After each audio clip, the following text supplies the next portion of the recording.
Alright, what's up everybody? Let's go and get the drivers meeting out of the way. Welcome to the DES Gen4 race here at Chicagoland Speedway. Please remain off the track after the drivers meeting is complete. Tonight will be a total of 130 laps. We're going to have no stage breaks, one fast repair, 4 additional sets of tires. A few things to note, the only black flags will be cleared for passing the yellow due to wrecked cars wrecking into the pits. We will not clear black flags for speeding through pits or unsafe entry or exit. During your restarts, keep the pack tightened up. Laying back to jump to start will result in a penalty. And when taking the green flag, you must maintain your line until you cross that stripe. After the yellow flag is out and you safely made it through any wreckage, please catch up to the pace car immediately to prevent delaying others. And when cycling through a green flag, stop, state over the radio what your intentions are to allow others to move around you. Good luck. Have fun. Good luck, gentlemen.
And we're here for the Gen 4 racing here at Chicagoland Speedway. We got a jam-packed field here in DES, getting ready to have an amazing show. I'm joined in the booth by the great Hunter Davis and our wonderful, amazing producer, Damon O'Brien. Hunter, how you doing?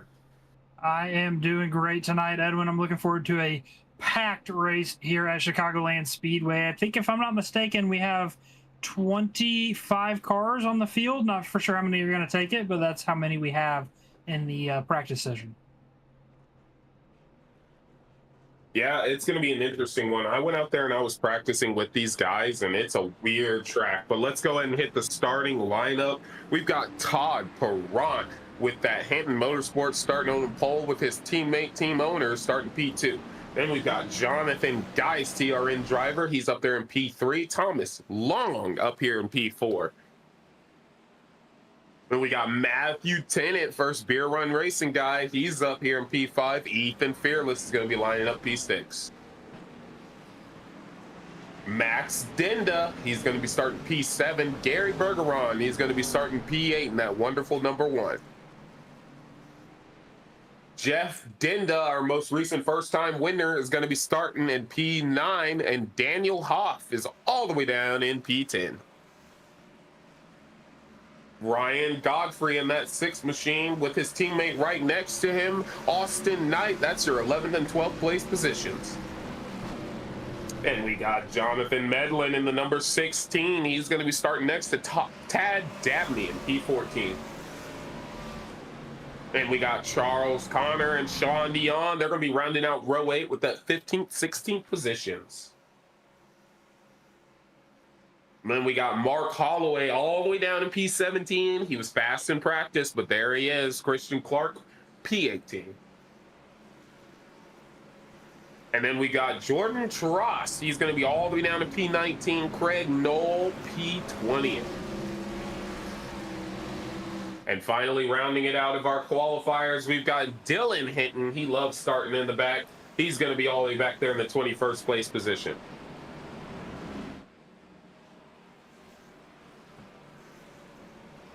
Well, Hunter, these cars are an absolute handful. I am so excited for this race. What about you? I'm definitely looking forward to it. I don't have very much seat time in these cars, so not for sure quite how they handle, but from what I've seen, it looks like they can be a lot. Really loose on entry, tight on exit. I think these guys are going to have their hands full, but I think once we get it figured out, we'll see some long green flag runs. Yeah, I spent some time talking to the people while they were out there practicing, and also turned some laps myself. I learned a few things. One, the car is really tight, which is uncommon for this car. Usually it's really loose.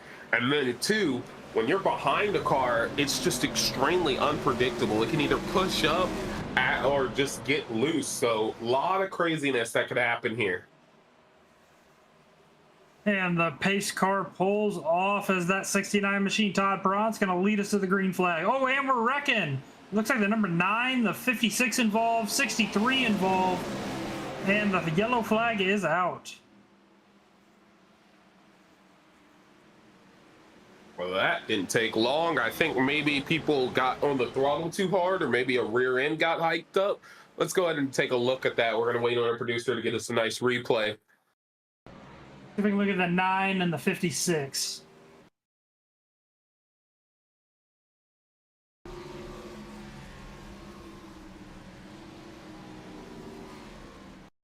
It looks like the 79 got into the back. Jordan Tross gets into the back of the 56 of Mark Holloway and just hooked him right around.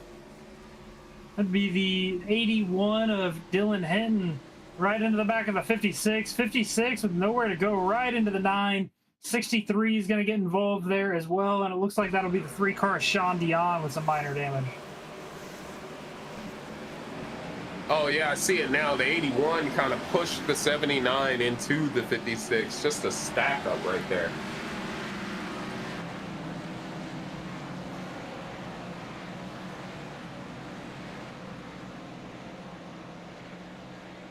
Well, a little early for this, but we're going to step away for a quick commercial break while they're under caution, and we're going to come back to the excitement here.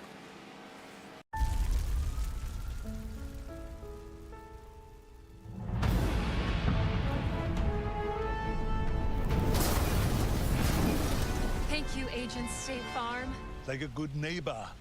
State Farm is there. Cut. Hey, Arnold, I'm hearing neighbor. It's neighbor.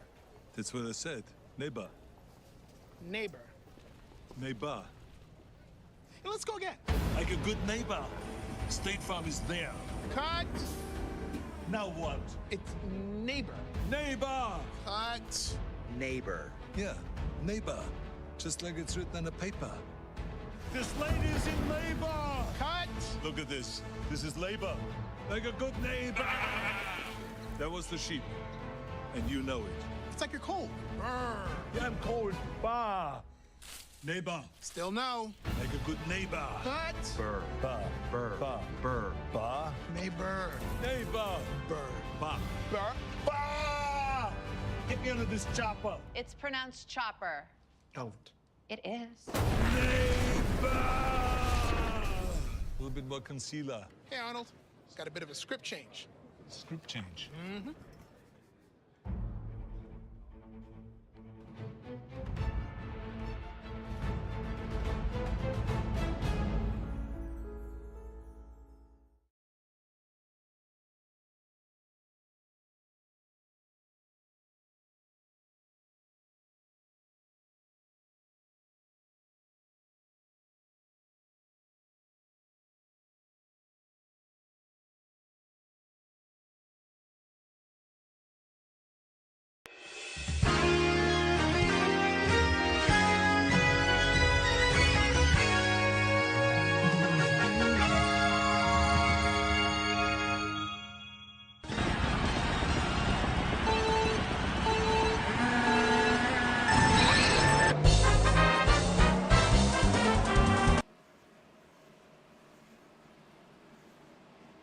And welcome we're back after that quick commercial break. Okay, we had a few cars that had to utilize their fast repairs. Some elected to keep the damage. Todd Perron, that 69 machine, still out front. And you got the 5 of Brandon Hinton leading the charge on that outside lane as we're about to go green. Yeah, we're essentially still in the same starting lineup. They didn't really change much positions, but Pace car is pulling off, and we're getting ready to go green for the second time. Controls car, Todd Perrant. His teammates right there, and Todd gets a massive jump, 23 Oh, times. we're wrecking again. 58 of Ethan Farless. Looks like we're staying green, and the yellow comes out. That'll be the 58 machine of Ethan Farless involved. Looked like nobody else was involved. Thankfully, single car spin into the infield. Well, that's going to grant the 63 a lap back already. He went a lap down, but now he gets that right on back. Let's take a look here and see what happened to Ethan.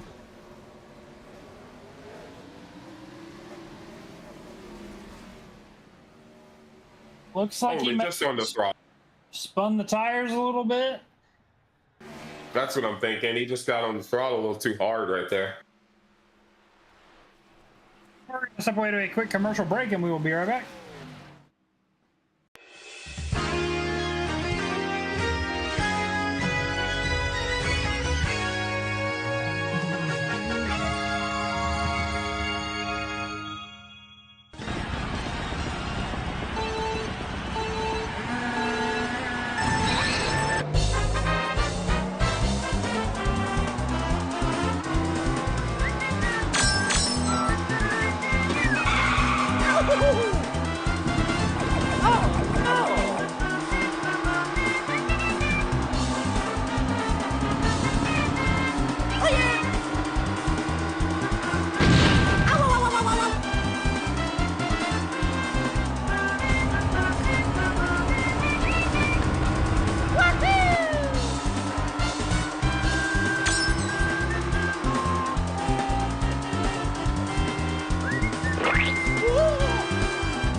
Apologies, we were having some technical difficulties trying to fight through that as we are now back green flag race and Todd Perron up here in the lead. We have a new contender for second place, the 23 of Thomas Long up to second, 48 of Max Dinder to third. Jonathan Geis falls back to the fourth place position. Brandon Hinton all the way back to the sixth place position. Doesn't look like that outside lane got a very good jump.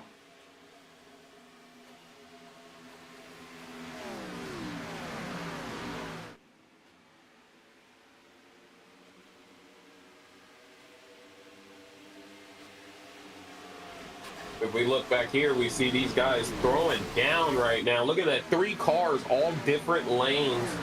Christian Clark running that high line. 67 pulls down in front of Daniel Hoff, kind of checks him up right there, and that gives Christian Clark a nice run to the outside. He's moved up positions now. Christian Clark's gonna secure that 8th place position. Next on the chopping block is Gary Bergeron for that 99 machine. As we are pretty much mostly single filed out here. We still have quite a few battles. 67 of Charles Connor still duking it out with the 62 of Daniel Hoff. Hoff looking to the inside. Looks like he's gonna have the momentum here on the exit of turn 4. Oh, they make a tiny bit of contact. Those are teammates fighting hard, man. And I think they finally sorted it out. And that's going to send Charles Connor back into the clutches of Jeff Dinda, man. That guy can surprise you with the way he can run a car. So he's pulling up on that 67, looking like he wants to get around it. We've also got Brandon Hinton. You can still see him in that screen. Just went down there on the bottom side there in the P6 position. He is fighting Gary. Gary goes past him, and he's now set his sights on moving forward.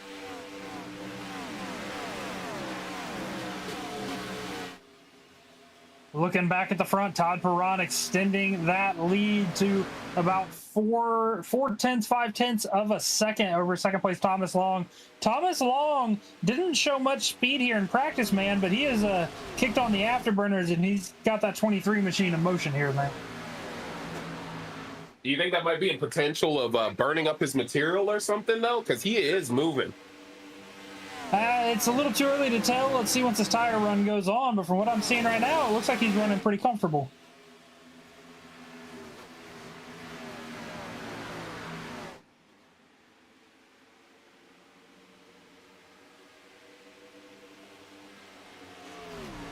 These cars are interesting. They are very single file, but you see when somebody gets right near somebody, they end up pushing up high. So if you take a look back here in the P5 position with Ryan Godfrey and Gary Bergeron, watch as they enter the corner. You might see the one kind of move up the track. Look at that. He goes to the high side perfectly fine. That's a good thing he did that, because right behind the car, it just kind of shoves you out the groove. Looking back to the 8th place position, Daniel Hoff and Christian Clark still battling it out. Daniel Hoff getting about a 3-car length gap heading into turn 3. Christian Clark working to battle back. 16 of Jonathan Medlin with some significant damage back here in the 21st place position. Looks like he's parking in the grass. He's going to have to tow it back to pit road. Sounds like something happened there between him and the 63 of Craig Knoll.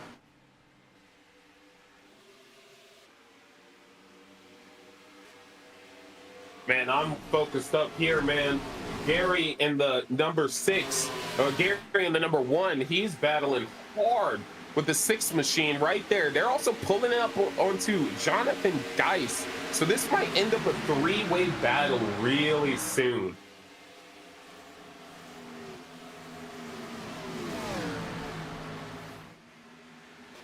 I'm noticing something. It looks like Thomas Long is starting to head back. Oh, 6-car into the wall. It looks like the 23 might be heading backwards now, but we're still going to keep our eyes on this battle here, as now the 6-car loses that position to the 1, and now he's under threat from the 5 of Brandon Hinton. Looks like the 6 is going to carry the momentum out of turn 4, shut the door on the 5-car. 5 is not looking down to the apron. He's going to try to conserve those tires as he's now back to the rear bumper of the 6 heading into 1. 5 is going to move up about half a lane to try to get the momentum to drive underneath him, but it looks like, ooh, big wiggle there by the 6 of Ryan Godfrey. I think the 6 might be pushing a little too hard, Hunter, because this is now the 2nd time where he's had a little upset on exit of corner. while battling somebody. He might be fighting too hard, and it's costing him in the long run, because now he's fallen into the clutches of Daniel Hoff in the 62. That's going to be good for that 5 car of Brandon Hinton. The more that they're side by side, the further he's going to be able to drive away. Next up in the sights is that 1 of Gary Bergeron running in the 5th place position. Oh, car spinning, the 48. 48 of Max Dinda around. And that's actually going to cause a caution here for these guys, too.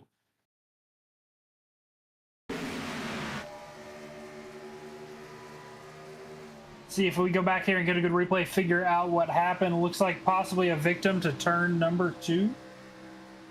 Oh, just look at that bobble in the middle of 1 and 2 right there, and it just sent him up into the wall, and he just couldn't stop it from doing what it's doing right there. And the caution comes out because that vehicle did stop on the racing surface, or slowed down enough to be considered stopped on the racing surface. As caution number 3 comes out, we're going to step away to a quick commercial break, and we will be right back.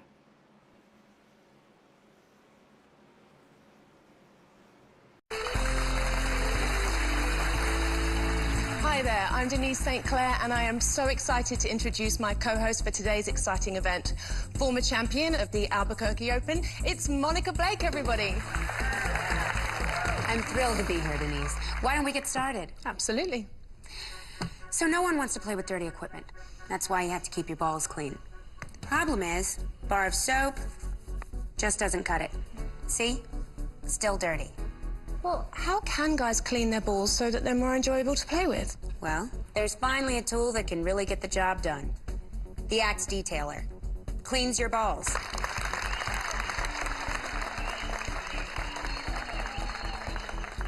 Why don't we start with these small balls? With a soft side for lather, and a rough side for scrubbing, this can make any ball sparkly and new. Go ahead and play with those clean balls, Denise. Wow.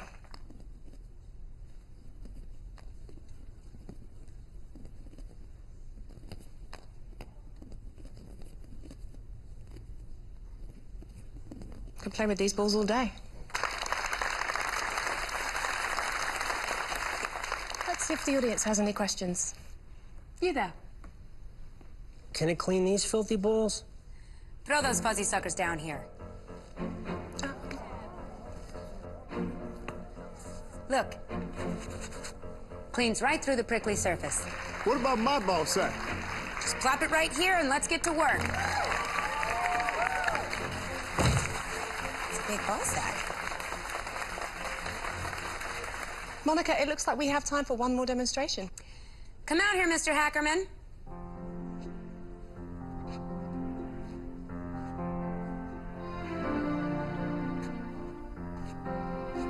Monica, can you help me with these dirty balls?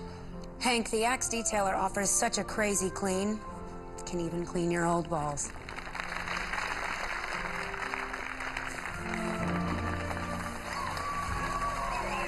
Wow. They look like new. Incredible. There really is no nook or cranny that thing can't clean. You are a true champion, Monica. If you've got dirty balls that need cleaning, call now and you can get a free detailer. Or just visit the Axe Shower Gel aisle in your closest retailer.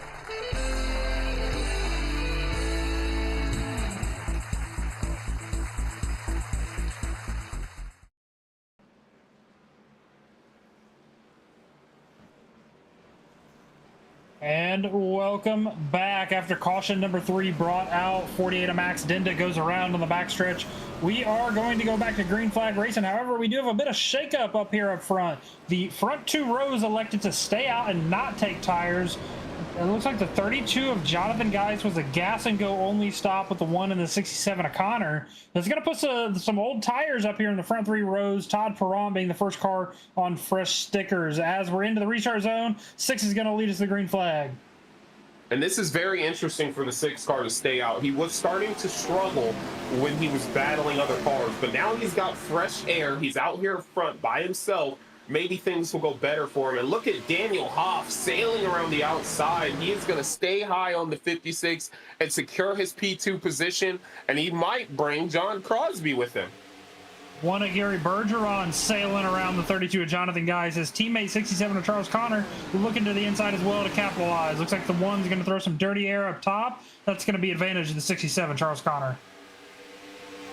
I'm looking at the 73. He is battling back on the 56. He is looking to make a move on him right now.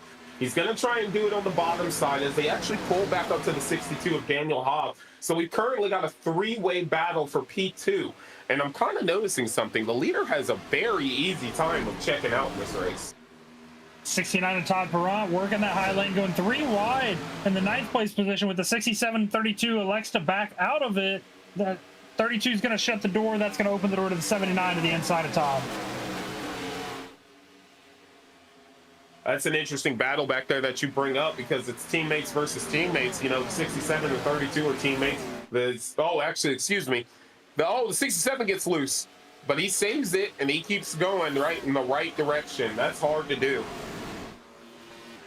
That's definitely going to lose some momentum there as we are still very tight battle up here in the 9th place position. Look at the 99 of Christian Clark and what's in his front windshield. You got his teammate, the 7 of Austin Knight, looking to the outside of Jonathan Geis. That's going to be too wide. 23 Thomas Long is going to look to the inside. I think the move to not take tires for Geist is biting him because he was right there with the fresh tires and is now catching up to him in a full scale. But the other cars to stay out, they're still up front. The top 3 is still ran by cars that did not hit, but Todd Perrant has moved into that P5 position. Now, in order for that to benefit the 32, he's going to need a caution after about 10 to 15 laps. If he can make it about 10 to 15 laps and come in and take tires, he can offset the strategy, and he can actually have the advantage if everybody else elects to stays out.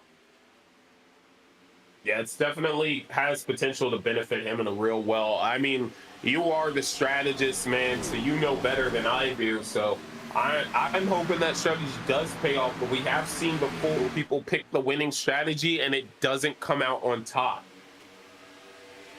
Let's look at it this way. Ryan Godfrey in that 6 machine elected to stay out, not take tires. Last time by a 31.244. Your first car on fresh tires would be that 69 Todd Perrant with a 31.025. Jordan Tross right behind him with a 30.961. Tross fastest on the track last time by. One thing I noticed when practicing with these guys and seeing how it is, about 4 to 5 laps, the speed falls off a lot. But the advantage of fresher tires can still hold true for about 10-15 laps. So the 6 of Ryan Godfrey has a while to go before these guys potentially stabilize with him. But if they're saving better than him, it's not going to help his situation. You know, he's going to be in the same boat as that 32 of Jonathan Geis. They're going to need a caution here within the next 5 or 10 laps for this strategy to pay off. If not, they're just going to lose all this track position. As you look at Jonathan Geis has fallen all the way back to the 12th place position. If we take a look up here in the front, we see the 73 of John Crosby. He is really trying to get up there to Daniel Hobb. He does have 6 laps fresher tires than Daniel Hobb, so maybe he can make something work for this, but they really don't want to get the fighting because that 6 car is checking out on them. You know, I just want to point out we have the second of the father-son duos out here racing. In the 14th place position, you got Brandon Hinton. Right in front of him, his son, Dylan Hinton, running in that 13th place position. You think they're starting to team up and figure it out to work to the front together? Well, I definitely think that it's something like that. I know Brandon Hinton wants to help his son perform better, master passing people, master what he's doing. So he's definitely not going to just outright attack them like he would anybody else. But Brandon Hinton's a smart guy. If he starts seeing himself losing an advantage or having to deal with something else, best believe he's going to pass his son with no second thought. Our second father-son duo, the 84 Green Machine of Dad Dinda and the 48 of Max Dinda. Dad Dinda running back here, last car on the lead lap in the 19th place position. The son, Max Dinda, currently running in 6th in that 48 machine. Now, one interesting thing about our dad-son duos we do have out here, the Hintons, they race very similar to each other. They're both bottom-side guys, both methodical in what they do. They're patient, everything. But our second father-son duo, they're polar opposites. Max is aggressive. He's all about setting speed down, all about pushing the car to a limit, while his dad is patient, methodical in what he does. And that actually paid off for his dad last week in the Legacy Truck race, where he snatched the win at Kansas. So interesting to see two father-son duos out there, but it's also really interesting to see how those duos are different. Absolutely. Looking back at our lead, we did have a lead change. 73 of John Crosby gets around his teammate, the 6 of Ryan Godfrey. 6 of Ryan Godfrey now under threat from the 62 of Daniel Hoff, right on their rear bumper, 69 Todd Perrott. And now the 69 of Todd Perrott, he was initially leading this race until the pit stop cycle happened. He definitely wants to get back up there, but it's going to be hard, especially when you have two cars with much older tires running side by side right next to each other. But another thing he has to think about is Daniel Hoff and Ryan Godfrey are coming to the very... contact! Oh, massive wrecking. 48's involved, 79 involved. 23 also catching a piece of that. Massive contact there as we were watching live. Let's see if we can go back and get a good replay. 62 of Daniel Hoff. Oh, and the 67 of Charles Connor also involved in that, man. There was just nothing they could do. That was a stack-up point right there. We're going to go take a look at right now we see the 67's point of view. Look how far ahead of him that wreck started happening. But he's checking up and just could not get woed up in time to avoid that situation. All right, here's a good replay. Looking at the car of 62 of Daniel Hoff, that's the 6 of Ryan Godfrey on the inside. You're going to see the 6 wash up into the left rear quarter panel of 62. That's going to turn the 62 into the 69, and then 48, 79, everybody else, chaos ensues. The 6 car almost got through that scot-free after washing up, but when the 69 of Todd Perrott came in there and hit Daniel Hoff, it snapped that 62 around and caught the 6 too.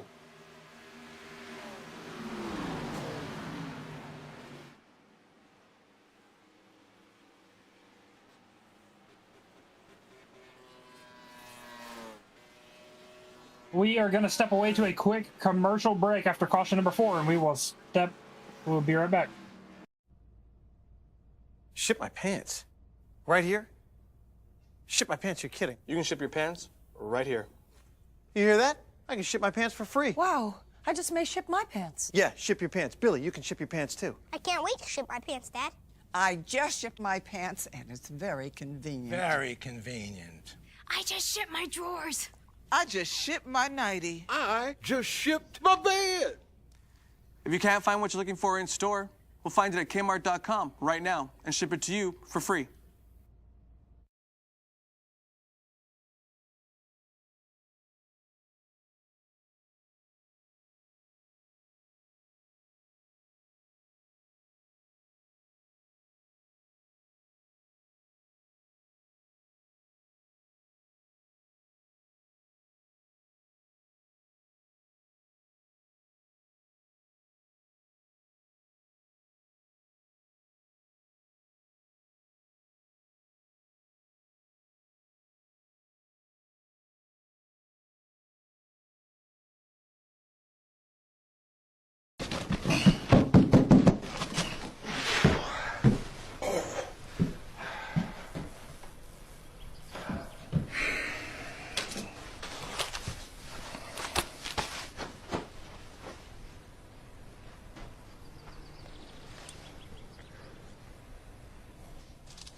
This looks great. This must be yours. I found it on the kitchen table. Thanks. Mommy, have you seen my hamster? Well, isn't he asleep in his cage? Have you seen my hamster then? No. But honey, go upstairs and look thoroughly. I'm sure. Probably behind the bed like where you found him last time. Okay.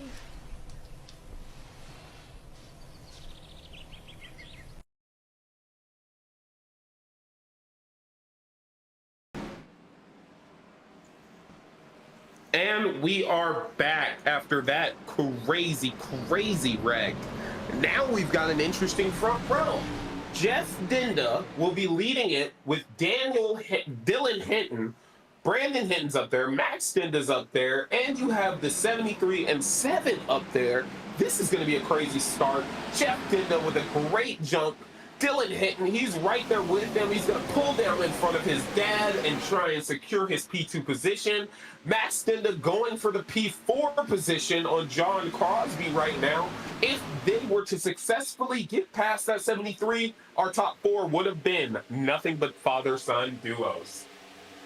I was just about to bring that up. Looks like the 73 John Crosby's going to throw a wrench in that as he is now hunting down that 81 of Dylan Hinton. That is absolutely crazy. Our top 5 has 4 people who are technically related to each other. And look at them. 3 of them are teammates. But the 73, he's saying, I want to spoil this party. He's looking to get past Dylan Hinton, who's having his best running position so far in that P2 position. Yellow flag is out. Wreck in the back. I saw somebody. 99 of Christian Clark and 23 of Thomas Long involved. And the 99. You were correct about the 99. That's Matthew Tennant right there in the middle, shooting the gap 3 wide. Looks like the 99 gets loose, overcorrects into the wall. That'll collect the 23 of Thomas Long. Let's see if we can get a in-car of the 99. Right there, big wiggle. He overcorrects it a little too hard, straight into that outside safer barrier. Here's the in-car view. We're going to see what the 99 of Christian Clark was seeing. Right there, very smooth and steady. He feels it start to kick out. He overcorrects and just right into that outside wall. Nowhere for the 23 machine of Thomas Long to go. We are going to step away after caution number 5 to a quick commercial break, and we will be right back.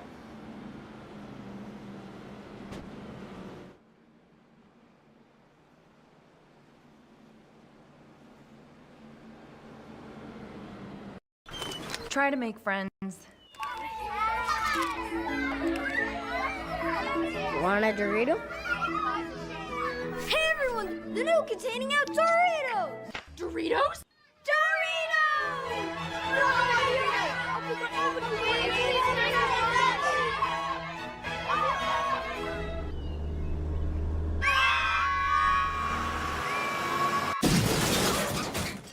You make friends.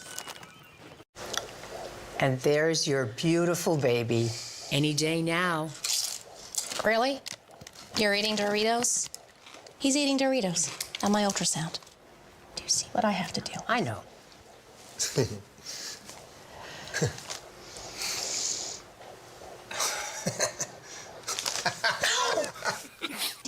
me that.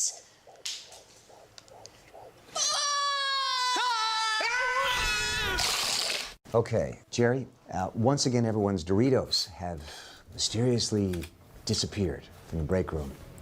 Now, I realize this is a workplace, and I don't want to sound like I'm accusing you. How dare you? Okay. That hurts, Steve. That hurts right here. And you know what? I don't have time to sit here and play detective. Some of us have work to do. Unbelievable. Unbelievable. Outrageous.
Welcome back after that quick commercial break. We are all double filed up. Front row stays the same. 84 of Jeff Denda, 81 of Dylan Hinton. Right behind them, the 73 of Crosby up in the mix. 48 of Max Denda on that outside lane. You got the 5 of Brandon Hinton, 7 of Austin Knight to round out your top 6. Lights on the pace car are off as we're going to duck down onto pit road. 84 of Jeff Denda, the control car, and we're back to green flag. A little bit of a stack up there on the outside line. Good jump for that green machine 84 of Jeff Denda. Yeah, that's going to allow John Crosby to take over that P2. Oh, Max Denda around. Hard, not around yet. Hard into the wall. Hard into the wall. And there another car is involved.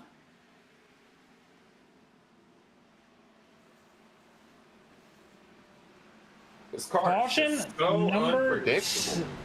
Caution number 6 of the night. Looks like the 16 of Jonathan Medlin involved, 56 of Mark Holloway, and the 48 of Max Denda.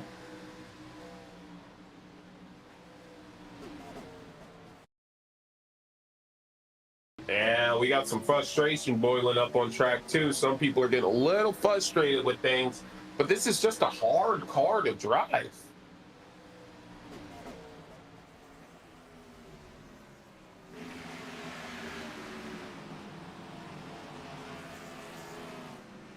Oh, 62 got a little tidbit of it on the end there.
Welcome back after we are under that caution, quick caution. Looks like mostly everybody stayed out as we're going to line up double file again. We still have the 48 of Max Denda in the pits with the 56 of Mark Holloway. We're going to get back under green flag. 84 of Jeff Denda, the control car. New contender on the outside, 73 John Crosby. As we enter the restart zone, green flag is out. And we still have 83 laps left in this race, and these guys they're fighting it, man. Not just the car and not just the track. They're fighting everything they possibly can out there. So it's a tough one out there. Dylan Hinton was in P2 just then, but got loose in front of the 73. Now he's stacking up a little bit in the group behind him. 3 wide back for the 6th place position. 6 of Ryan Godfrey clears. 67 of Connor looking to the inside of the 32 with the 69 of Todd Perron in the high lane. 69 of Connor is going to lose quite a bit of momentum. 32 is going to maintain. Clear the 79. Now looking to the inside of the 5 for Brandon Hinton. And you remember a car that we called out earlier who had fallen back due to his pit strategy. Jonathan Geis is up into the P8 position and moving forward. He is heading in the right direction. As he's looking to follow the 6 of Ryan Godfrey underneath the 81 of Hinton. Looks like the 81 of Hinton's going to have the run here. Geis may be able to get a fender heading into 1. Now he's got a big enough gap to the person behind him because Matthew Tennant separates them, but he is in the P20 position. So he is laps down right now. So he can set his sights on the car in front of him and knows that he has some space before the next car is able to pass him. Man, it's starting to look like Michigan out there. Everybody's spreading out 4 lanes wide. Everybody choosing a different lane, and these guys are slowly figuring out where they enjoy being. It's a good thing you bring up Michigan because the next broadcast race we will have in DES is Legacy Trucks at Michigan. So maybe this is a nice telltale to the excitement we'll see there too. Speaking of the next race, if you're interested in hopping in the Discord or getting out here on the track with us, you can head on over to racedes.com. We run a LMP series on Wednesdays, a GT3 road course on Thursdays. We obviously run the Gen4s on Fridays, 2 separate truck series on Saturdays, and we have the Next Gen running on Sundays. So we do run most days of the week. If you're interested in any of the above, head on over to racedes.com. And while you were talking about that, we have a pass for P2 going down. 79 of Tross battling the 73 of John Crosby as they reel in the leader, the 84 Jeff Denda. Man, we were saying this last week. Jeff Denda finally gets up here and he's in another chance with good track position to possibly pull out a win here tonight. Let's see if he can fend off Tross for this lead, as Tross is going to roll the high lane, have the momentum. Denda's going to give him that outside lane, but it doesn't look like the 79 is going to be able to clear. And that's the thing. Normally that outside line carries great momentum and can get past, but it didn't give him that chance early on. Now he's side by side. He's going to clear him before the start-finish line and take over the lead. New race leader, 79 of Jordan Tross.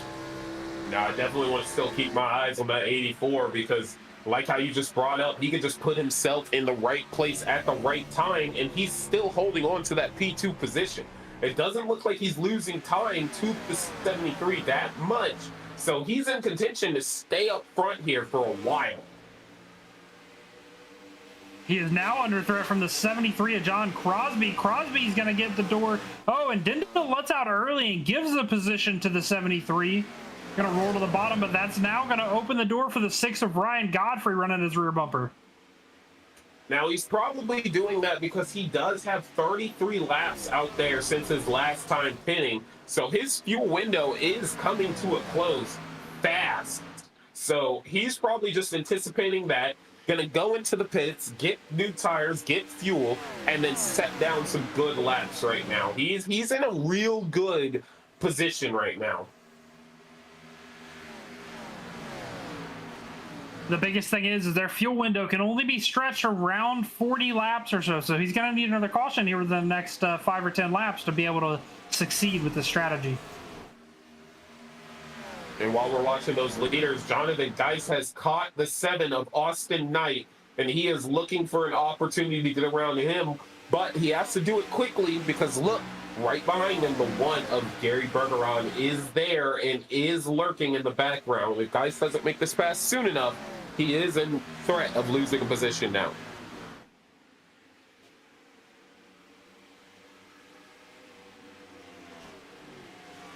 Looks like the arrow kind of just affected him there, and he wasn't able to stay as close as he wanted to the 7 And now he's losing out on pace to him, and the one car is coming as he has to run a higher line due to the lap car in between them.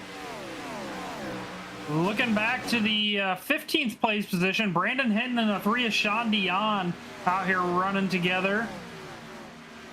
Pretty tight battle here. The 81 of Dylan Hinton, the 9 of Tad Dabney were battling it out for that 12th place position. 3 of Sean Dion and the 5 of Hinton battling it out. Oh, Todd Perron with massive damage. Let's see if we can go back and get a replay of what took place there.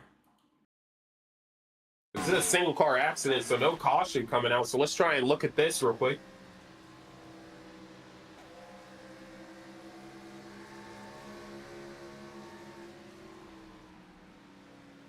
Little bit of contact there from the 99 as the 69 wobbles out. That'll cause the front end to come off of the 69. 69 now on pit road.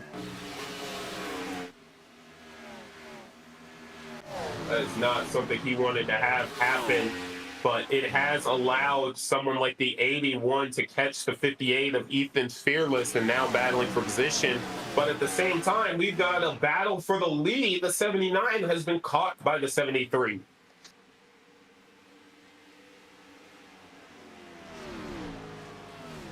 And I do want to point it out who's still running in P4, Jeff Ginda. He's still there.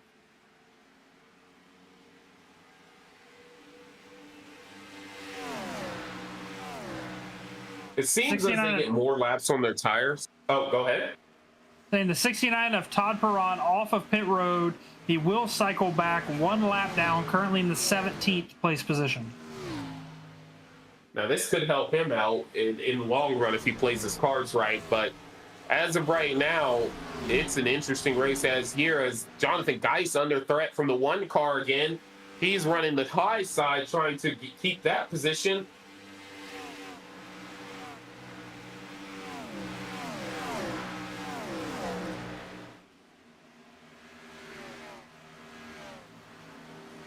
There's just so many places to look right now, so many battles, so many things going on right now. Just everywhere, something great is happening. Either somebody's catching somebody, they're battling each other, or they're right there on top of each other.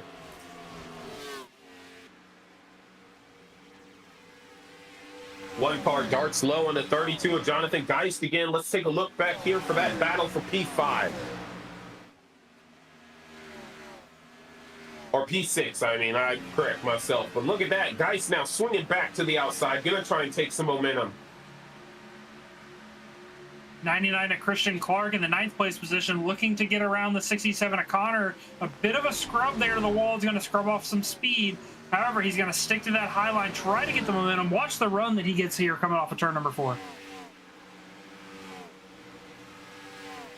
Right here, he can get right about to the back bumper of the 67 right before they get into 1. Now, one thing I find interesting is they are entering the corners at around 196 to 194, as the 99 is going to get to the outside and carry that momentum down the straight. And let's see if he can clear the 67 of Charles Connor. He does not clear yet. I think he'll be able to clear off the exit of turn number 4 with the run that he gets, and there he goes. Next up, 59 of Matthew Tennant for that 7th place position. Well, Matthew Tennant's a lap down, so it's actually Jonathan Geist. So he has about a second gap between him and that car.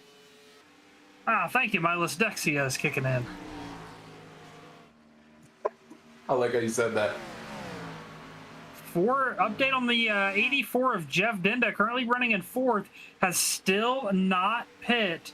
How many laps has he got out there on this set of tires and this tank of gas? He's been out there for a while. Now we know Jeff Dinda is one to extend the fuel window and be able to run these longer sessions. So I'm curious, he's sitting out there on 44 laps. I'm not for sure how much longer he's going to be able to keep this up. Normally when we bring up something like that, we usually see them come into the pits here between next lap or within 5 laps of that situation. So I wouldn't be surprised if we hear very shortly 84 coming to the pits, because he's not really bleeding time to these guys. he's actually capitalizing really well on the situation he's in.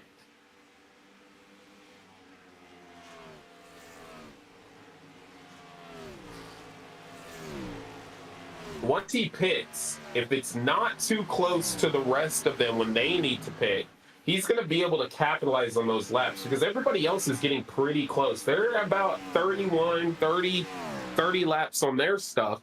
So in my mind, if I were him, with how much the speed drops off, pit before those guys need to, which would be an undercut, and maximize on the situation because he can keep increasing this gap more and more.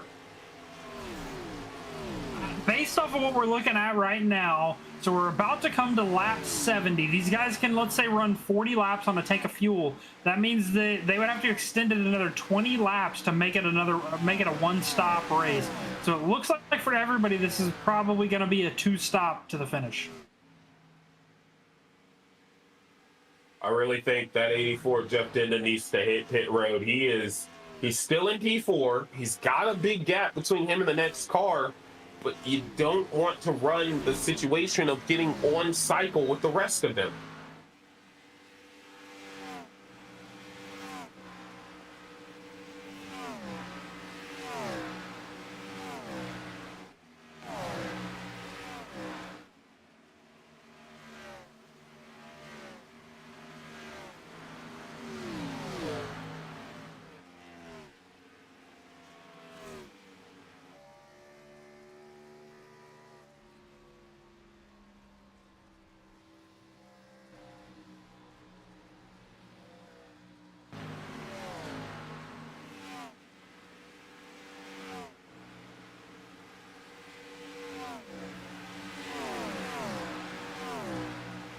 And the 84 hits pit road.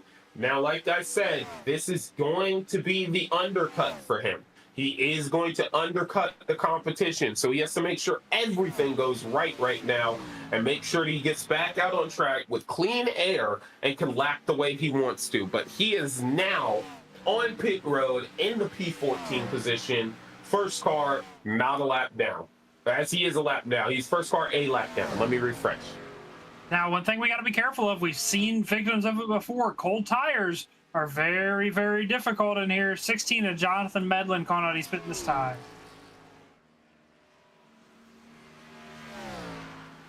Yeah, he's got to make sure he does everything in his power not to cause himself harm. Now, the leader, Jordan Tross, does have a 2.5-second lead over second place John Crosby. But John Crosby only had about a 1.5 second gap between him and the next car. So Jeff is sitting pretty. He's about 6 seconds off of the leader if he was to cycle through right now. So he's got to get in motion and do what he can right now.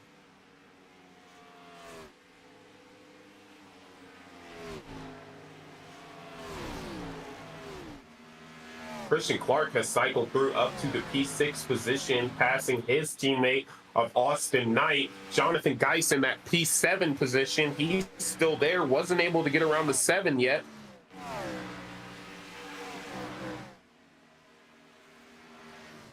Man, the 5 of Brandon Hinton and the 3 of Sean Dion are still out here battling it out for the 9th place position. I feel like these guys have been battling out for about the past 25 laps. 99 of Christian Clark pit this time. Austin Knight also going to be hitting pit road right now. And you're right. The 5 car has been fighting Sean Dion for a while, but now they've also got Dylan Hinton in there also as a car to fight. 79 into pit road now.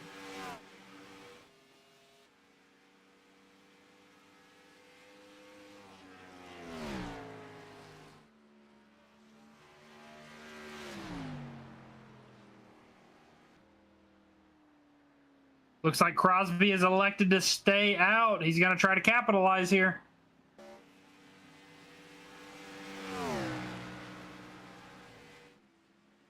I'm curious to see where the field will cycle through after this green flag pit stops, because there's going to be a massive shakeup into all this stuff. I can say the longer that 73 stays out, the more time that Jordan Tross is going to pick up on the track.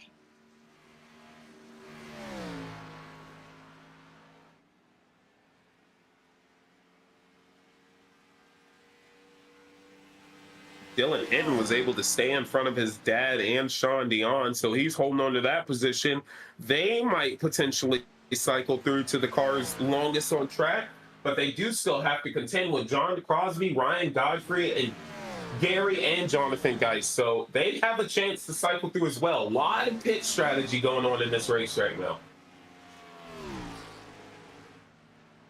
With everybody pitting now, this has confirmed this will be another 2-stop race. Nobody will be able to make it to the end on 1 tank of fuel.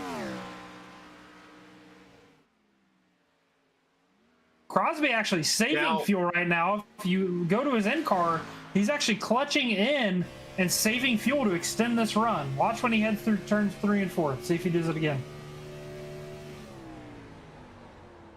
Look at those RPMs all the way down to about 3,000-4,000, and then he comes back out of the clutch. RPMs shoot back up. One car is going to be hitting pit road now. He is coming down now. 5-car Brandon Hinton, he's also coming to pit road now. Jonathan Geist, 32, he's also coming to pit road right now. And he actually caused the 81 not to be able to come to pit road, as they were about 2 feet away from each other. And the 81 realized if he tried to get down, he might run into the back of the 32.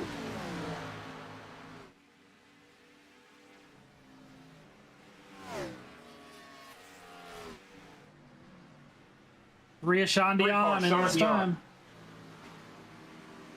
And he's coming from behind down the pit road. Dylan Hinton still staying out on track. He cycles through to the P2 position.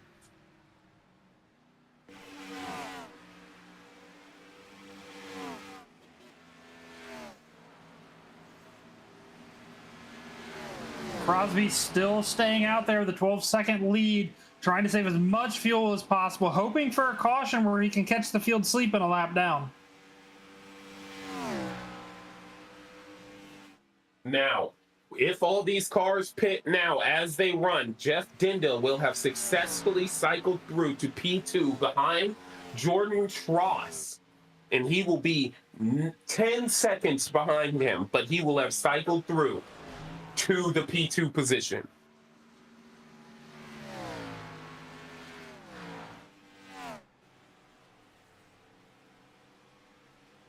And with the amount of laps left, if Jeff does what he does best, he's the only guy technically, and it's a stretch, who can make it without pitting again. He would have to make a minimum of 1 more stop. I don't think he would be able to stretch that quite as far. Yeah, I don't think he can get a 58 lap stretch into it right now, because there's 48 to go for him. So 58 laps would be a huge stretch, but we've seen him pull some magical moves. I mean, heck, the last pit strategy, he was at 46, so he can do something here. Jordan Tross getting around your current leader, the 73 Crosby, who's now pitting this time by. And that will almost successfully make it Yellow's to where out. he can Yellow make it just came out.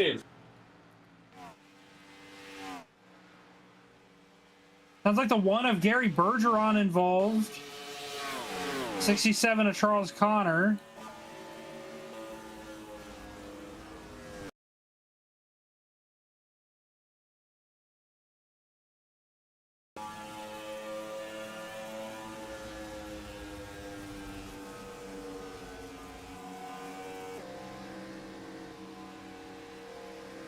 It looks like they were just running the same line right there. And as they're running the same line, I think they just inevitably come together. Well, that was a big block there. Oh! I think that might have been a block. It looks kind of just like they're trying to maximize their line and potentially just came together. As we're under this caution, we're going to step away to a quick commercial break, and we will be right back.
And So welcome back.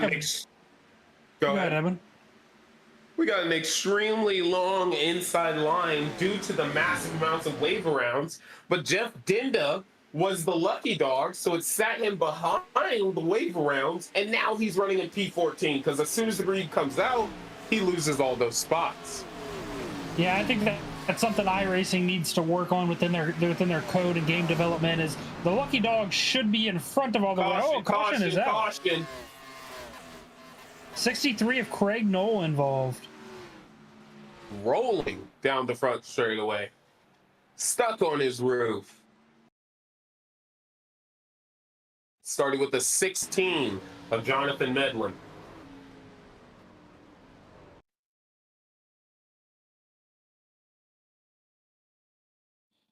Can already tell he clips the apron. Flips that apron right there, shoots him up, gets him loose, and around he goes. Yeah, I think his goal was to stay out of the way, but you can't straddle that white line. It's gonna shoot you up. He already shot it once, and then he hit it again and shot him up against right in front of 3 cars, catching another car on the outside, flips the 63. Just a big incident. Gary Bergeron, your lucky dog candidate, and we are going to step away to another quick commercial, and we will be right back.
And welcome back after that quick break. A little bit of a shakeup in the field. Looks like our top 6 elected to stay out.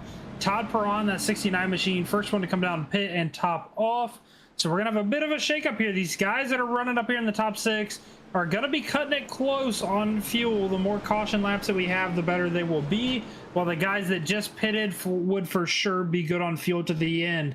So a bit of a mix-up on strategy is the 73 control car is going to take us into the Geico restart zone and back to the green flag. Good jump there on the inside line. 73 able to clear the 79 heading in turn 1. 99 to Christian Clark hard into that outside wall, running back there in the 5th place position. That's going to open the door for his teammate to get to the bottom, and the 84 of Jeff Dinda now looking to the inside. Oh, we got a car hard into the infield. Looks like the 67 of Connor. Only a solo car accident at the moment. That was actually the 9 of Tad Dabney, not the 67. The 9 of Tad Dabney.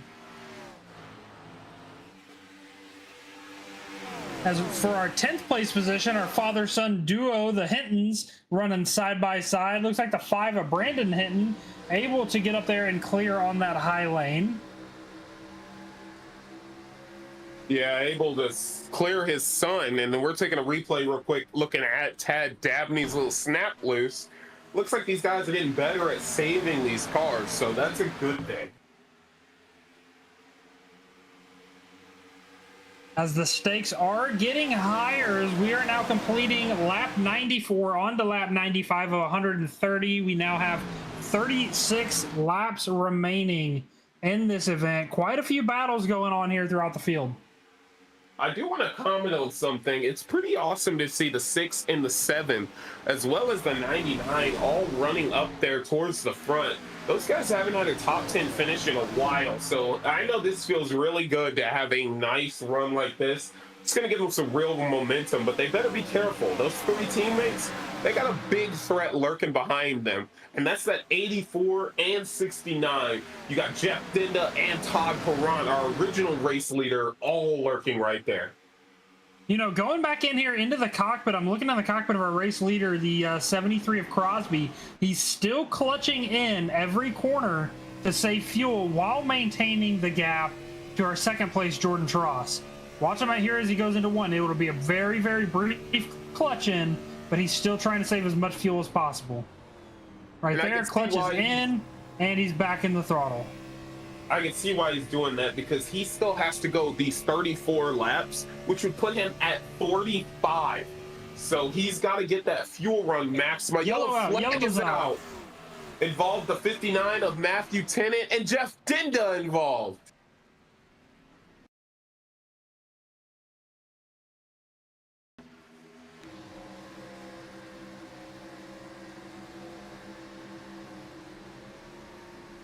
Oh, Jeff Dinda with a bit of a bobble there on the exit of turn number 259. Just not enough time to check up, and helps him around. That will bring out another caution. Now this puts Jeff in a beautiful spot. If he pits and no one else does, he's got the freshest tires on track. As we are going to cycle through these pit stops, we're going to step away to a quick break, and we will be right back.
And we are back to new cars on the front row.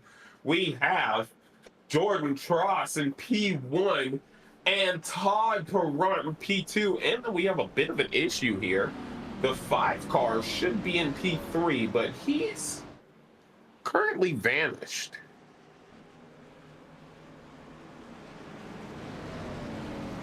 Sounds like the 5 may be having some technical difficulties. We haven't seen anything come across yet. Looks like his son, the 81 of Dylan Hinton, not having any technical difficulties.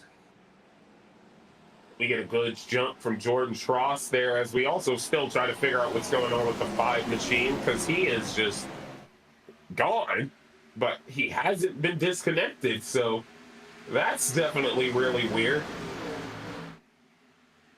And there he goes, back at loss failure. A bit of a shakeup up front. Looks like the 73 of Crosby hit the pits. 79 of Jordan Tross back out to the lead. 69 of Todd Perrott in second. 23 of Thomas Long running in third, as those guys are slowly starting to creep away from the rest of the field. Yeah, but we have the 73. He is in that P4 position, freshest tires of the top 5. So he is going to make a charge. He's going to try his hardest with 29 laps to go.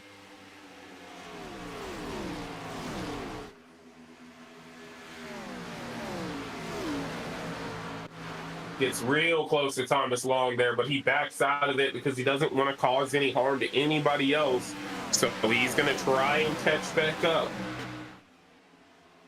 And he goes to that top side. Let's see if he can get around Thomas Long. And this is pretty awesome to see the original top 2 of this race in the early 20-so laps now running second and third. So they've had a great rebound. Yeah, after fighting through quite a bit of adversity, able to make their way back up at the front. 69 of Todd Perrott in a very rough incident with that outside wall, along with the 99 of Christian Clark, able to make his way back up into the second place position. Christian Clark running in 5th. Yeah, and Christian Clark had 2 of his teammates in front of him, and now he's able to successfully get around them and maximize on the current situation he's in. But John Crosby better get going. The laps are ticking down. They are pretty quick around this track, and he's still only in the P3 position. Brandon Hinton able to make it back into this race, currently sitting 2 laps down. He's going to need 2 yellows to get back onto the lead lap. Unfortunate end of events for that 5 car. Yeah, he had an awesome rebound himself. Him and his son, they were battling adversity, but his son's currently falling through the running order. But I don't want to take away from what Todd Perrott's doing. He's actually kind of catching Jordan. Yeah, he is. Let's look at their lap times last time by. Jordan Tross with a 30.661. Todd Perrott is a 30.773. So Tross about a 10th quicker last time. Yeah, he's finally getting a little bit more momentum, as we also see back there for the P4 position. Looks like Christian Clark is trying to get around Thomas Long right now. John Crosby's definitely not wasting any time, as he is now closing in on that rear bumper, looking to the inside of the 69 of Todd Perrott. And look at that, 73. He has said, hey, man, you're not getting up to him. I need to get up to him. I've got a real chance to win this race. Get out of my way.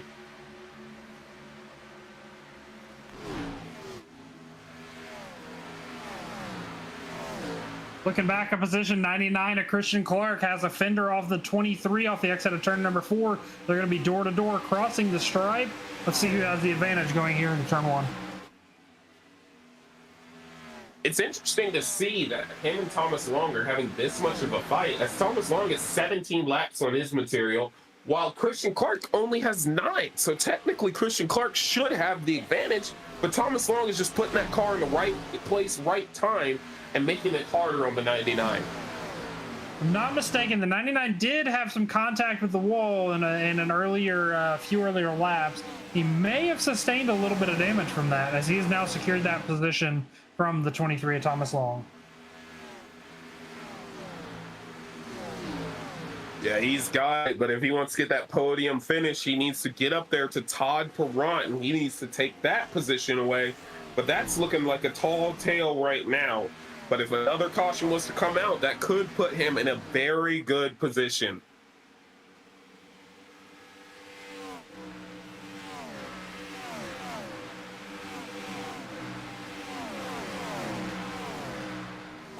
John Crosby is sitting 0.8 of a second off of Jordan Tross. He has to run a little bit faster. Right now, he's at equal lap times to Jordan Tross.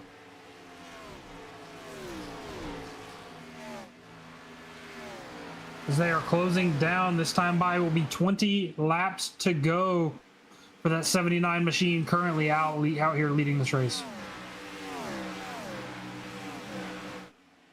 He's actually running a couple 100s faster than John Crosby, and those 100s can add up. So he needs to really put the pedal to the metal.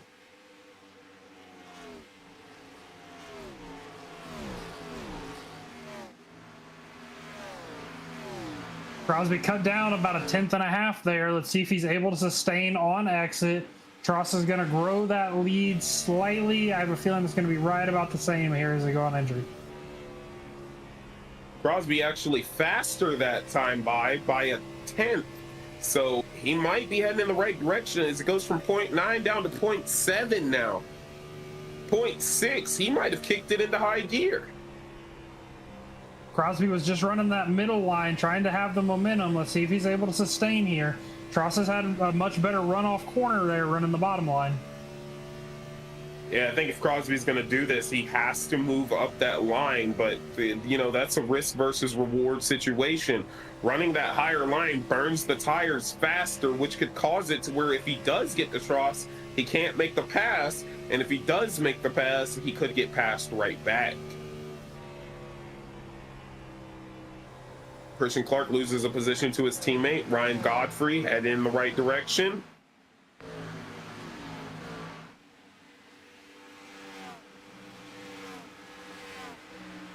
Gary with a nice bounce back after his issue with the 67. He is now running in the P6 position.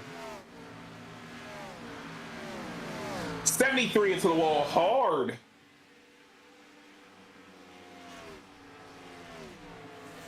Had to do a bit of a wall ride for the way he hit that wall. Let's see. Let's get a nice replay of that.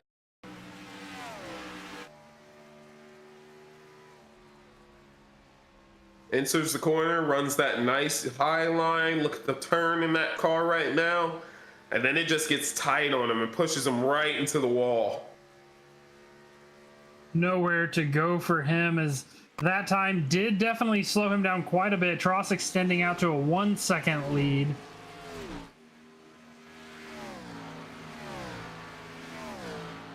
As of right now, nothing is in the way of these guys. It is just them in the air in front of them at this point.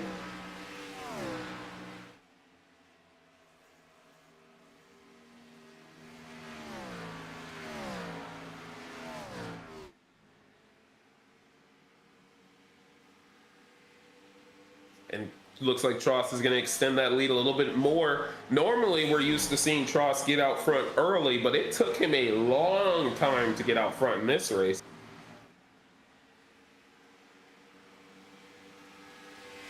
Now, that just goes to show you how many people have potential to possibly win this race if strategy fell in their favor. We had the 79 Tross, John Crosby, Todd Perrant, Ryan Godfrey, even Thomas Long. Geist had pace today. Jeff Dinda, all of them. Dylan Hinton at one point was definitely showing some serious pace in that 81. So there was a lot of guys with the chance to run away with this. We're wrecking 9 of Tad Dabney.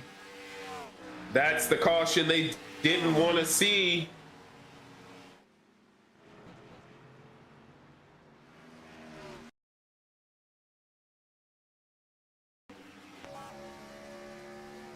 Nine car right there running, goes down low, but the 84 just had so much momentum. I guess he was expecting the 9 to stay up high. Yeah, that just not enough time for him to check up. You'll watch the 59 get into the wall here.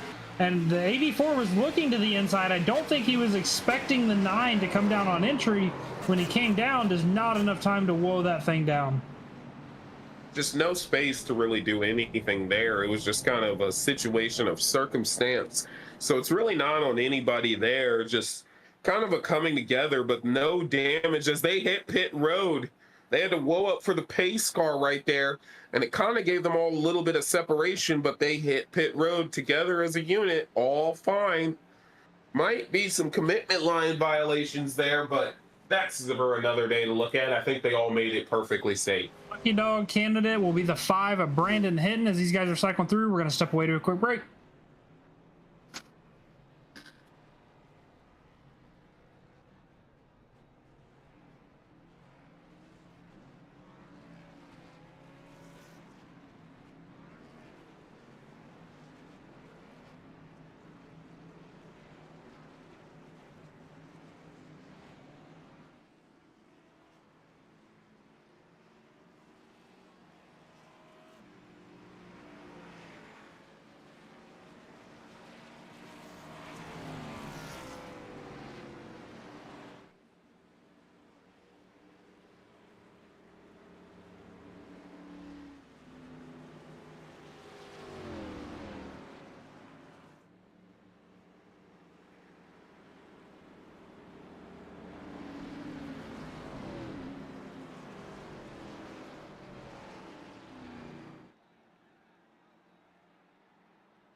And we are back.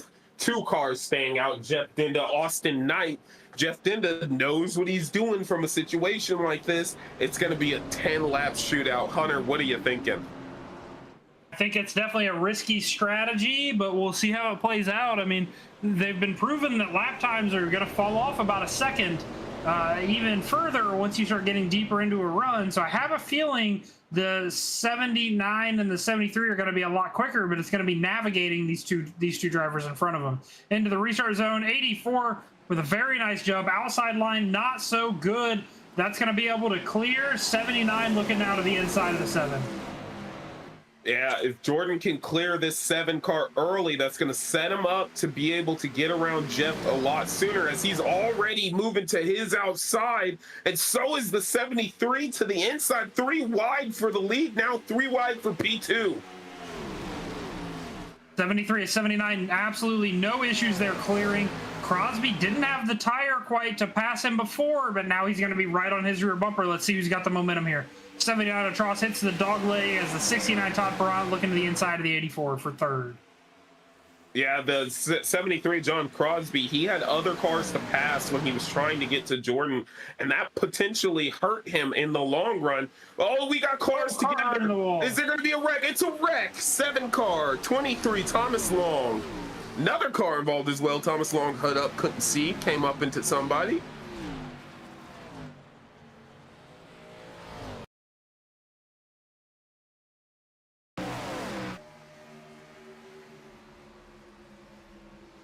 Looked like teammates got together there. 99 and 7 machine just ran out of space on exit. Looks like the 7 was a little low. 99 was coming up, and then look at the 7 car. Hits the wall, hood goes up, and just 23 is trying to avoid him, but that car's coming down.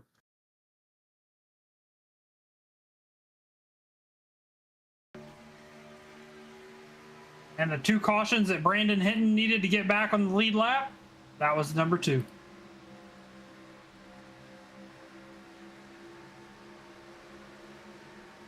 Yeah, look at that. Just that bottleneck of a situation. And then the 7 car with his hood up was unable to prevent himself from hitting the 23. You can't really fault him for that. He can't see anything. So he's coming down trying to get out of the way. 23 hits him and then goes up, and I believe he hits somebody else up there too. These cars are interesting. Their hoods go up very easy. As these guys are pacing around, not very many takers on pit road, we're going to step away to another break, and we will be right back.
And welcome back after that quick break. We are going to go green here with about a 5-lap shootout whenever they cross the stripe. 79 Atros had a nice jump there on that last one, but the Crosby was able to hang with them just due to navigating that lap traffic.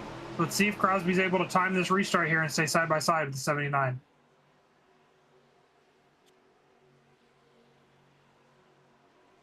Control car into the restart zone and green flag. 79 Atros getting a nice jump there. Got about 2 car lengths. That's almost going to open the door for the 69 to the inside of that 73 machine. But the 73, he's going to stick to that outside line. He's going to try and carry his momentum. He's been pretty good up there, but he gets a little bobble right there. Oh, yellow flag out again. We got the 7 of Austin Knight.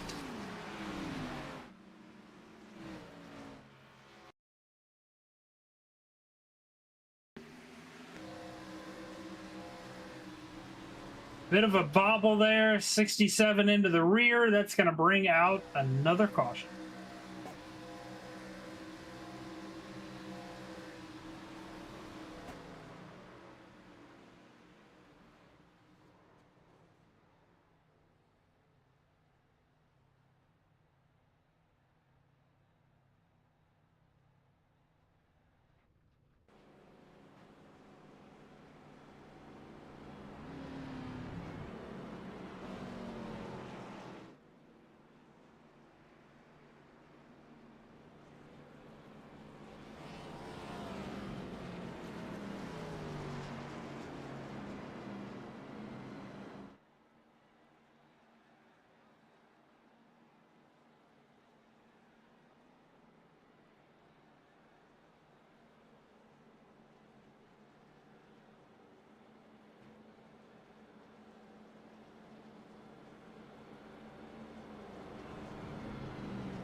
And we're back, and it looks like we have our first attempt at a green-white checker. Jordan Tross leading the way.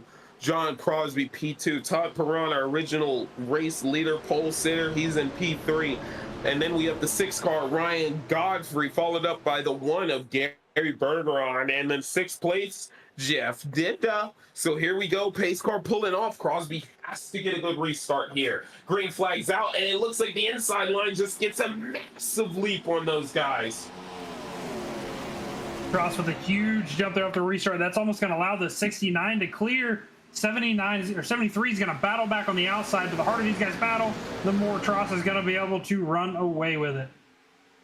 And they are going to be running out of time, so now it's the time to show your hot lap ability. See what you can do in those 2 laps. Push as hard as you can, and as Crosby hugs, almost getting close to that wall, he's going to do everything in his power. He takes back that P2 position.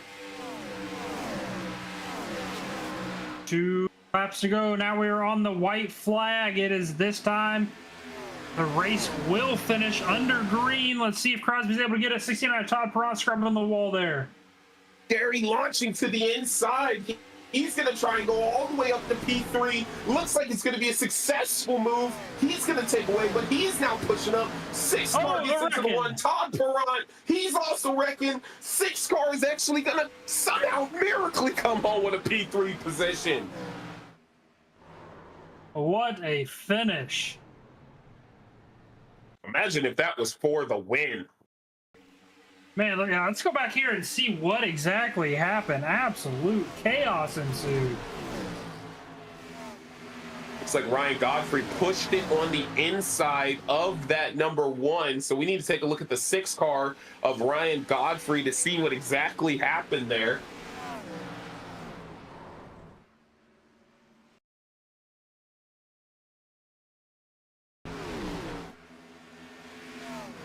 Looks like he pushes it up to the inside. The 1 car was still there. The lane wasn't quite there.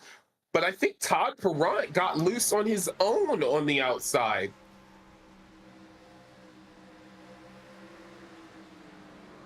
Netcode caught the 69. That locked up a race high. I think that's the highest finish for Ryan Godfrey, taking on P3, but John Crosby with a P2, one of the most dominant cars, and Jordan Tross extends his 5 wins to now 6. Looking at our top 10, Jordan Tross winning the race, Crosby in 2nd, Ryan Godfrey, your 3rd place finisher, Sean Dion making it up there to the 4th place, 84 of Jeff Dinda to round out your top 5. Brandon Hinton recovers from that mid-race disconnect up to 6th. Tad Dabney from his early race issues up to 7th. Dylan Hinton, I think this might be a career high finish for Dylan Hinton in that 8th place position. Jonathan Geist in 9th. 69 of Todd Perron in that last incident will finish in 10th. Let's go ahead and get our 3rd place finisher up in here, Ryan Godfrey. Ryan, man, first off, how did you think that race went for you? It was a whirlwind. I didn't expect anything going into there. I thought I was going to get wrecked out like a quarter of the way through and just go race officials, but it went pretty well, surprisingly for me, honestly. Well, Ryan, I've got a big question for you. Turn 4. You walk me through that situation and tell me how it was from your perspective with that melee that just went down. Honestly, I was just pedal metal trying to get P3, and I thought I had more room than I actually did, and I feel bad that I kind of turned him there, but last lap racing, what else could you expect, honestly? Yeah, absolutely. I mean, there's been quite a bit of strategy throughout this race. You know, I mean, we had guys that were playing the fuel strategy. Jeff Dinda extending it out, 40-something laps. You know, were there any specific strategies that helped you up into this P3 position, or was it mainly just, the luck of the draw at the end? A bit of both. Usually my strategy is just do whatever John or Christian does, and it will somehow work out. But that first caution there, one of the first cautions, I just decided to stay out where everyone else stayed, and I was like, maybe this will work. But other than that, it was just whenever somebody else pits, I'll pit too. it did work for a bit, leading 13 laps this race. Your third place finisher, Ryan Godfrey. Congratulations once again. Appreciate it, guys. We'll go ahead We're and gonna get us. Yep, second place finisher now. We're gonna pull in John Crosby and have a chat with him. They are right there. We're gonna get him in. John Crosby, man, coming home P2. Seemed like it was not quite what you were expecting after leading 27 laps. Honestly, I'm happy with it. Past couple weeks haven't been too good for me. So I just kind of wanted to build some momentum coming into the weekend. So, you know what? I'm happy with it. It's not a win, but it's still podium. Yeah, absolutely. I mean, man, we were both talking up in here, and you're like, what does Crosby need to do to secure this win? I mean, it ultimately looked like it came down there to that last restart. Tross got, a 3-car length gap, and whenever it put you side by side with the 69, I mean, it looked like it was very difficult to recover from that. Yeah, 100%. The restarts here are really tough, especially starting on the outside line. So, I mean, there was really nothing I could do. And Jordan's really good at going at different spots in the restart zone. So I couldn't figure it out, and we didn't have enough restarts together, which is totally fine by me, but just couldn't figure out where he was going. And, yeah, he was just ended up being better. Now, John Crosby, congratulations on your P2 finish, but I also want to congratulate you on one more thing that you might not have noticed. Mm-hmm. Congratulations on being the only car in this Mayhem race to have a 0X. You left with the cleanest car. That's good. I'll take it. I did hit the wall a couple times, though. I will admit to it, even though if no one saw it. We'll keep it hush hush, though. Yeah, I was squinting my eyes. I couldn't see it, so it doesn't count. Right. Close your eyes. Well, once again, John, congratulations on that second place finish, man. It was fun to watch you guys battle it out to the end. Awesome. Yeah, I hope it was a good little show, but appreciate you guys up in the booth, and appreciate Damon putting these on. So, yeah, looking forward to hopefully talking to you guys soon. Second place, John Crosby. We're going to go ahead and get our race winner in here, the 79 of Jordan Tross. Jordan, man, that was a nail biter down to the end. I mean, we knew it would all come down to the restart. We didn't know when the last caution would be, right, as they were a little consistent there towards the end. Kind of walk us through those closing laps for you. Yeah, once I had the lead, it was a lot more comfortable, because when you have control or restarts, you can definitely get a good jump here in iRacing. And I think overall the strategy was just trying to stay clean to the end. And it definitely makes it interesting when you have those late race yellows, and John was really fast there, but I think he just didn't have enough time to mount a run or anything once we got started there with the green-white checker. And so I was really just trying to make sure I execute and have no mistakes.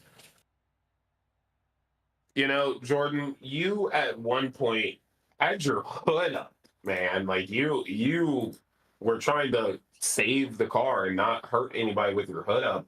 How do you mentally stay solid on that and then come back to win a race like that?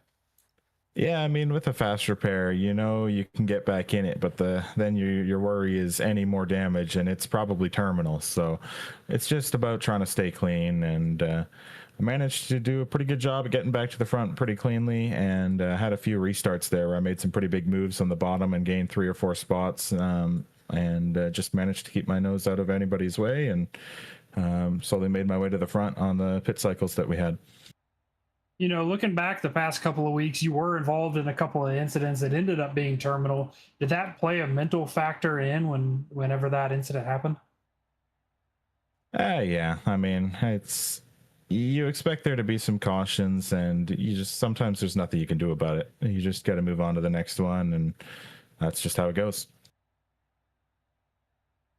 Oh, congratulations, Jordan, on winning. I think I said it was your 5th or 6th race for now. Congrats, man. You put on a heck of a show, battled back from the back. You earned it, brother. Thanks. Yeah.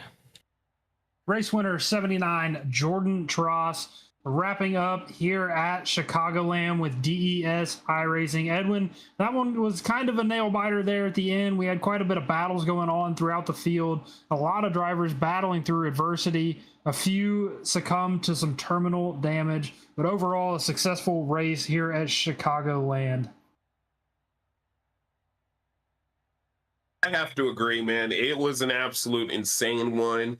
And you wouldn't have expected, I mean, you kind of expected some of the guys to be up there, but there was a lot of guys who really showed their legs and showed that they're good in these Gen 4 cars. So thank you, Hunter, for broadcasting this with me, man. I have an absolute blast every time I broadcast with you. Thank you, Damon, for putting on these amazing races and broadcasts here for DES iRacing. It was an absolute fantastic time.